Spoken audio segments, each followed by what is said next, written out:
This racket is the Victor Thruster Ryuga, and we've been testing it out over the last few weeks, so here's our full review on whether or not it's going to be the right racket for you.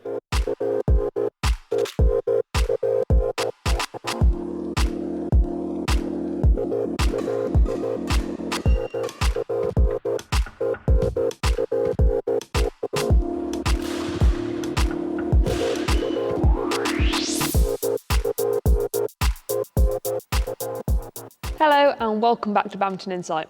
If you're new here, we're Greg and Jenny, two professional badminton players releasing a new video every Sunday on all things badminton. Now over the last 2 years, I've been using the Victor Thruster BXR and Greg's been using the Aura Speed 90K, and we both love using these rackets. But we also love to continually make sure we're using the racket that best suits us and our individual playing styles.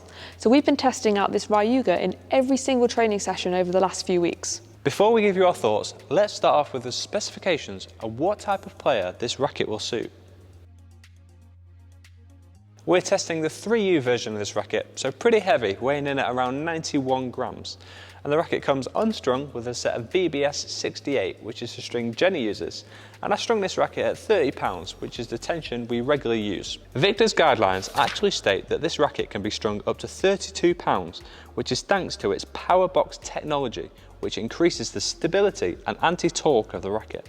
And this is great peace of mind if you do want to go up to these high tensions, as a lot of manufacturers' maximum tensions only go up to around 28 pounds. Without going into too much detail on the technology involved, this racket also has a whipping enhancement system, which creates a faster and steeper attack by having a softer material up here. And this creates a better whip and increased racket head acceleration. This is no doubt helped by the balance of the racket, as the Ryuga is towards the head-heavy end of the spectrum. It really is designed for players who like to attack and have some weight behind their smash. It sure is. Now before we show you some clips of us testing this racket and give you our thoughts, the last thing to mention is the stiffness, and the Ryuga is definitely on the stiff side.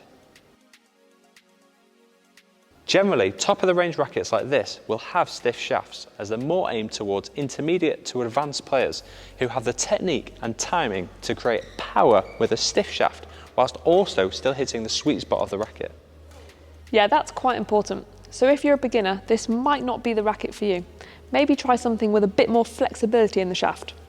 Now, how have we found the Ryuga when testing it out? Greg, do you want to give your thoughts first?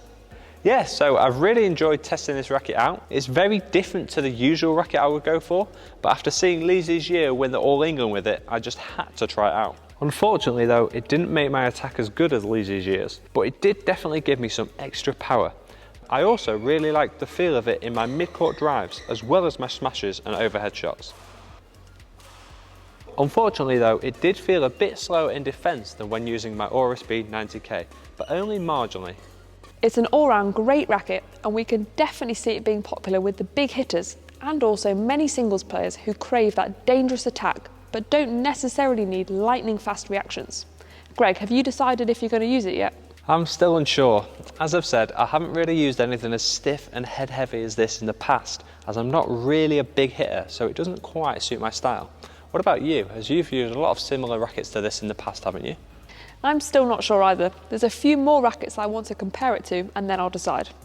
Now, when we asked you guys on our Instagram what you wanted to know about this racket, a lot of you wanted to know what other rackets it was similar to. In terms of Victor, it's similar-ish to the old Jet Speed 12, and then looking across other brands like Yonex, it's quite similar to the Astrox 99 or the Astrox 100ZZ. And if you want to know more about how to choose the right badminton racket for you, then we've done a blog post on our website going into a lot of detail on this, so we'll include a link in the description below. We'll also be posting what racket we end up choosing and why on our Instagram page if you want to go and follow us there. And if you've enjoyed our first ever racket review, please don't forget to give the video a like, smash the subscribe button if you haven't already, and we'll see you on another video.